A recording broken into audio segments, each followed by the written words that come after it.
Hey guys, it's Max Van over at sportbiketracker.com, and today we're here to talk to you about the all-new Cortech Slayer Canvas Check riding shoes.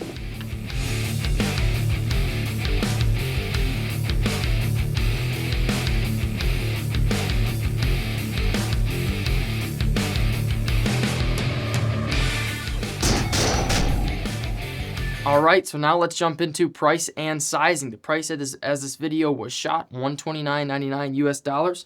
We'll get into sizing right now. In 99.9% of boots out there, I am a 44 Euro, or a 10 US, 10.5 US in shoes. These here are a 10. Once I broke them in, I felt like they are kind of just a little big. They don't really run wide in the toe box. They're more so of a, I can't say narrow, probably just normal size foot. I could have gone down to a 43, so I recommend you size down, because once these bad boys are broken in, it's going to make a big difference.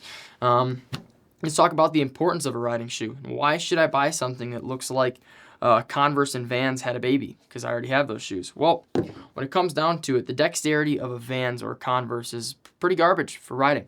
I wear these all the time, like 99% of my life, and I probably shouldn't because they're terrible for your feet, and there's, zero protection for a slide if you're going to go down on a scooter or a street bike along the lines of that. But as you can see here, I can fold this sole like nobody's business. Same thing here as well, right in half, and also the laces don't go up very high. So when it comes down to that, if you're going to crash and it's a good fall, these are going to slide right off your foot, and they're not going to do you no good. But with these Cortech Slayer shoes, it's going to be a completely different story. What I look for in a riding shoe is just overall dexterity. That's in the sole, that's in the toe box, and also in the ankle. Makes a big difference. So with this sole, it's on the bottom, it's nice and hard, anti-slip. And as you can see, you can still bend it, but you want that because if this thing was like a motocross shoe or motocross boot, it'd be very, very uncomfortable. But I'm putting a lot of force into that. And then also when it comes down to try and fold this thing in half vertically, it's near impossible.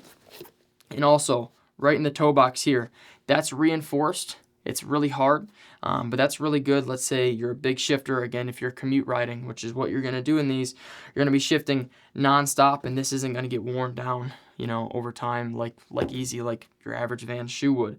But coming down to these, the style is great. The fit's nice. It's got a really hard, almost memory foam kind of sole in there that I'm a huge fan of. And also, again, it's reinforced. And the ankle, just in case, let's say you're riding around, of course, take a spill or drop the bike on your ankle in the parking lot. This is you're gonna walk away in these things much smoother than you would in your average set of Vans. So overall, my vote on these things, man, super high. 9 out of 10. These things look super badass. Again, it looks like Vans and Converse had a baby. But again, for $130, this is pretty legit. It's definitely an affordable option, but in case of the slide, you're going to be just fine. So shout out to Cortech for making these badass boots. If you guys have any questions, drop them in the comments below or give us a call. You can speak to me directly at Sportbike Tracker. My phone number is 888-784-4327, and I hope to hear from you guys soon. Catch you in the next one.